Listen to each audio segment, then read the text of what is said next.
এর প্রতি আমার আদাব রইল। কেমন আছেন আপনারা? ভালো আছেন? সরকারের কাজকর্মে সন্তুষ্ট আছেন? কোনো দোষ করতেছে না সরকার? একটাও করে নাই? ঠিক তো? আমাদের প্রধানমন্ত্রী ঠিক ঠিক আছে তো নাকি? আলহামদুলিল্লাহ। আজকে যে স্বাস্থ্য কেন্দ্রটা উদ্বোধন হলো এটা খুবই অস্থায়ী এবং এটা হলো ভবনটার মালিক হলো ইউনিয়ন পরিষদ। এটা পুরানা স্যাঁতস্যাঁতে ভবন। এখানে স্বাস্থ্য সেবা আগে এই ভবনের ট্রিটমেন্ট করতে হবে। ঠিক, মানুষের স্বাস্থ্য সেবা যে দিবে যে ভবন, সেই ভবনটা তো অসুস্থ আছে এখন, আমি যা দেখলাম। এই ভবনটাকে আমরা একটা চিকিৎসা দেবো ইনশাল্লাহ। আর আমাদের আপনারা জানেন কয়েকদিন আগে বাজেট ঘোষণা হলো, তাই না? এই বাজেটে কিন্তু সর্বোচ্চ বরাদ্দ আছে স্বাস্থ্য খাতে। আমরা বিশ্বাস করি বিএনপি সরকার মনে করে যে দেশের নাগরিক যদি সুস্থ সবল না থাকে তাহলে দেশের জন্য খাটবে কিভাবে, দেশের উন্নয়ন হবে কিভাবে। এবং স্বাস্থ্য, অনেকে বললো স্বাস্থ্য মৌলিক অধিকার, এই স্বাস্থ্য সেবা নিশ্চিত করতে চাই আমরা। এই জন্য এই সরকার স্বাস্থ্য খাতকে সর্বোচ্চ অগ্রাধিকার দিয়েছে এবং এটার কারণে আমরা ইতিমধ্যে ঘোষণা হয়েছে যে প্রত্যেকটা উপজেলায় একটা করে 100 বেডের হাসপাতাল হবে। এখন 50 বেড যেটা আছে স্বাস্থ্যকেন্দ্র, এটাকে 100 বেডে উন্নীত করা হবে। এটা এই সরকারের অঙ্গীকার। আমরা সংসদের দাবি রাখছি যে 100 বেড, 50-এর জায়গায় 100 হলে হবে না, গুণগত চিকিৎসার মান বাড়াতে হবে, এখানে জনবল বাড়াতে হবে। এটার জন্য আমরা চেষ্টা করতেছি, আমাদের সরকার চেষ্টা করতেছে। আপনারা জানেন যে আমরা 12ই ফেব্রুয়ারি সরকার নির্বাচিত হয়ে 17 তারিখে সরকার গঠন করা হয়েছে, তাই না? মাত্র কয়েক মাস। আর তাছাড়া একটা অর্থ বছর শুরু হয় জুলাইয়ের 1 তারিখ থেকে জুনের 30 তারিখ পর্যন্ত শেষ হয়। আমরা আসছি ফেব্রুয়ারি মাসের 17 তারিখে। এই অল্প কয়েক মাসে সরকারের যা ছিল সেগুলো তার আগেই খরচ করে চলে গেছে। সরকারের কোষাগারে তেমন টাকা ছিল না 5-6 মাস, এই জন্য উন্নয়নটা স্লো হয়েছে। ইনশাল্লাহ আগামী সেপ্টেম্বর অক্টোবর থেকে দেখবেন ধারাবাহিক উন্নতি হবে ইনশাল্লাহ। আমরা কাজ করতে পারবো। আপনারা হয়তো জানেন আমরা রাস্তাঘাটের কাজ করব, আমরা বিদ্যুতের কাজ করব। এগুলার আমরা কোনটা আগে করতে হবে কোনটা পরে করতে হবে এগুলা সব আমাদের লিস্ট করা আছে। ইতিমধ্যে আমাদের নেতা অধ্যক্ষ আসাদুল আহমেদ দুলু ভাই সহ আমরা কাজ করতেছি এই রাস্তাটাকে সোজা করার জন্য, লালমনিরহাট থেকে বুড়িমারি পর্যন্ত। এটা বাংলাদেশের প্রধানমন্ত্রীও জানে যে এটা সাপের লেসের মতো রাস্তা, কি ঠিক না? এটা আমি সংসদেও বলছি এবং দুলু ভাই প্রধানমন্ত্রীকে বলছে। সেদিনও আমাদের একটা মিটিং হয়েছিল, মোশাররফ ভাইরা ছিল, সেখানেও এইটার আলোচনা উঠছে। তো এইটা অনেক টাকা দরকার, তারপরেও ইনশাল্লাহ আমরা আশা করি এই কাজটা আমরা ধরাতে পারবো। তারপরে ঢাকা থেকে যে ট্রেন আসে বুড়িমারি এক্সপ্রেস, সেটাকে বুড়িমারি পর্যন্ত নেওয়ার জন্য মন্ত্রীর দরবারে দরবারে তদবির করতেছি।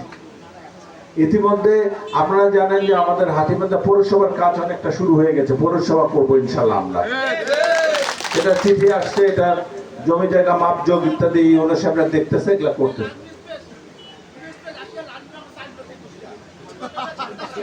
সেই জন্য তো চেষ্টা করতেছি, হ্যাঁ হ্যাঁ হ্যাঁ, আমরা চেষ্টা করতেছি ইনশাল্লাহ। আরো অ্যাম্বুলেন্স এখানে লাগবে কেন? এখানে একটা অ্যাম্বুলেন্স ছিল না আগে, সেটা কি হয়েছে? এই অ্যাম্বুলেন্সটা কি হয়েছে? হ্যাঁ,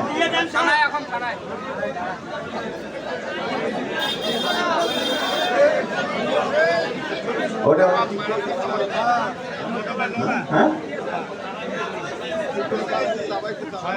আচ্ছা শুনেন, এইখানে এই স্বাস্থ্যকেন্দ্রে একটা অ্যাম্বুলেন্স ছিল, সেটা গত সরকারের লোকজন কোথায় নিয়ে রাখছিল?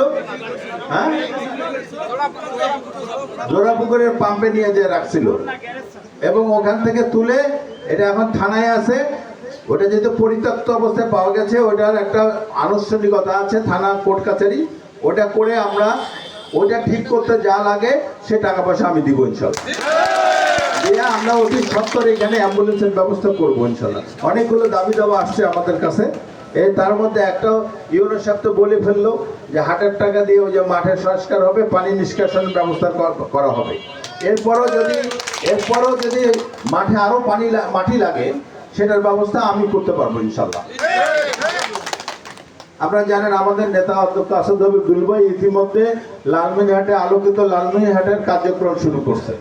আপনারা হয়তো অনেকে ফেসবুকে দেখছেন, খবরে দেখছেন, সেখানে আমাদের মহাসচিব স্যার আসছিল, LGED minister Mirza Fakhrul Islam Alamgir sir আসে উদ্বোধন করছে। সেটার ধারাবাহিকভাবে কার্যক্রম আমাদের পুরো জেলায় হবে। আমরা মাদক এখন আমাদের সবচেয়ে বড় সমস্যা। আমাদের ছেলেপেলেরা, আমাদের ছেলে সন্তানরা এরা নষ্ট হয়ে যাচ্ছে মাদকের কবলে।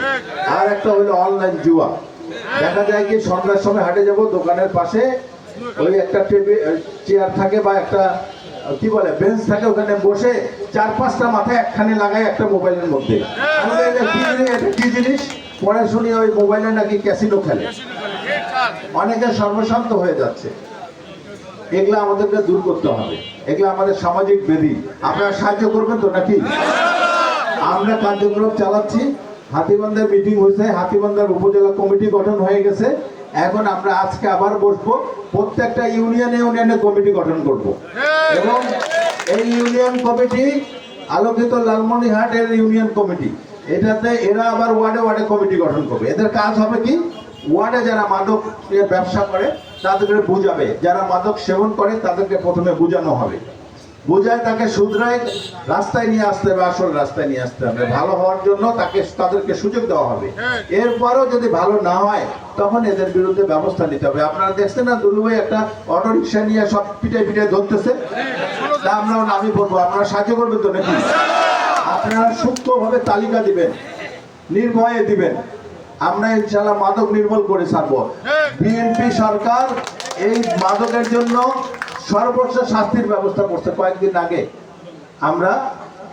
আইন পাস করছি যে মাদকের জন্য সর্বোচ্চ শাস্তি হলে মৃত্যুদণ্ড, সেটার বিধান করে আইন পাস হয়েছে। আর আমরা কি করব, যারা শুধরাইলো, যারা শুধরাইলো না তাদের আইন শৃঙ্খলার হাতে দিব। আর কি করব সামাজিক ভাবে তাদেরকে বয়কট করে ফেলবো। মাদক ব্যবসায়ী, মাদক সেবনকারীর সঙ্গে আমরা কেউ মিশবো না। এটা আরো আপনাদেরকে বিস্তারিত পরে জানানো হবে ইনশাল্লাহ। আমাদের আজকের এই স্বাস্থ্য কেন্দ্রের আরেকটা ভবন আছে, সেটা জরাজীর্ণ অবস্থায়। এটা আমি আপনার উপজেলা স্বাস্থ্য কর্মকর্তাকে বললাম, ওনার কাছে জানার চেষ্টা করতেছি। এখন এটাকে তদবির করতে হবে, করে সংশ্লিষ্ট দপ্তর থেকে নতুন ভবন পাশ করে আনতে হবে। সেটার জন্য আমি অবশ্যই চেষ্টা করবো ইনশাল্লাহ। আমি যে পশু চিকিৎসা কেন্দ্র, এটা একটা দরখাস্ত দিতে হবে। আমি রহমান ভাই যখন দাবি তুললো, ওনাকে বলবো আপনি এটার পিছনে লেগে থাকেন, যেখানে সাহায্য করা লাগে আমি করব। প্রয়োজনে আপনারা এখান থেকে উপজেলা প্রশাসন আছে, এখান থেকে ফাইল নিয়ে চলে যাবেন, প্রাণী সম্পদ অধিদপ্তরে যাবে, সেখানে তদবির করতে হবে। আমাকে যাওয়া লাগলে আমি যাব, কিন্তু ওনাদেরকে কাছে লাগিয়ে থাকবে। ওনারা খালি বক্তব্য দিয়ে ছাড়ি দিলে হবে না, হবে নেতাগিরি করে খালি বক্তব্য দিয়ে দাবি দিলে হবে না। ওনাকে প্রয়োজনে নিজের পয়সা খরচ করে ঢাকা যেতে হবে, তদবির করতে হবে। আমিও যাবো ওনার সাথে। যাই হোক, আপনারা বৃষ্টির পানির মধ্যে অনেক কষ্ট করে আসছেন, এই জন্য অনেক ধন্যবাদ। আমরা চাই, বিএনপি সরকার চাই দেশের উন্নয়ন, দেশটাকে সামনের দিকে নিয়ে যাওয়ার। গত 15-16 বছরে দেশটা স্থবির হয়ে গেছিল, থেমে গিয়েছিল। এখন দেশের উন্নয়ন হবে। আমাদের সরকার যে অঙ্গীকারগুলো দিয়েছে এগুলা বাস্তবায়ন শুরু হয়ে গেছে। গ্রামে এই যে আমাদের সর্বোচ্চ অঙ্গীকার ছিল যে আমরা ফ্যামিলি কার্ড দেব, কার্যক্রম শুরু হয়েছে না? এই আমাদের এখানেও শুরু হবে ইনশাল্লাহ।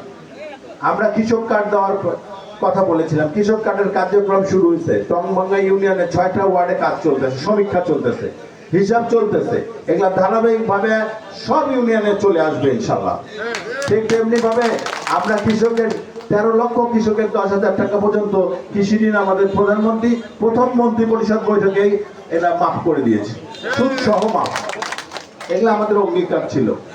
আমরা প্রত্যেকটা ইউনিয়নে আমরা এখন কার্যক্রম চলতেছে 15টা করে মসজিদের, 15টা করে মসজিদের ইমাম, মুয়াজ্জিন এবং খাদেমের বেতন রিমুনারেশন দেওয়া হবে, সম্মানী ভাতা দেওয়া হবে। আমরা এর আগে দিয়েছি, এটা বিএনপির নির্বাচনী অঙ্গীকার ছিল। এখন আবার এই সেকেন্ড ধাপে আসছে, প্রত্যেকটা ইউনিয়ন থেকে 15টা করে মসজিদ নেবে।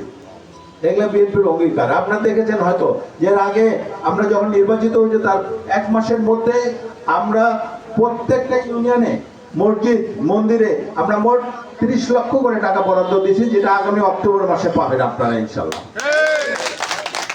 এগুলো আগে শুনছিলেন না? হ্যাঁ, টের পাইছিলেন? প্রতি বছর আসতো, টের পাইতেন? আসতো। এখন এখন সবাই জানতেছেন না? আমার ভুল ত্রুটি থাকলে মানুষ ভুল ত্রুটি করে, আমি যদি ভুল ত্রুটি করি আমাকে সরাসরি জানাবেন ইনশাল্লাহ। আমার দ্বারা ইনশাল্লাহ কি আনো তো কোনো অন্যায় হবে না, কোনো দুর্নীতি হবে না ইনশাল্লাহ। হইলে আঙ্গুল দিয়ে, চোখে আঙ্গুল দিয়ে দেখাই দিবেন, সংশোধন হয়ে যাবো ইনশাল্লাহ। সবাই ভালো থাকবেন, সুস্থ থাকবেন। আমাদের প্রধানমন্ত্রীর জন্য দোয়া করবেন, আমাদের সরকারের জন্য দোয়া করবেন এবং সরকারের সাথে থাকবেন তো ইনশাল্লাহ। কথা ফাইনাল? ওই সিদ্দিক ভাই হাত তুলে নেই, হাত তুলে নাই এখনো। কথা ঠিক আছে? বাংলাদেশ জিন্দাবাদ।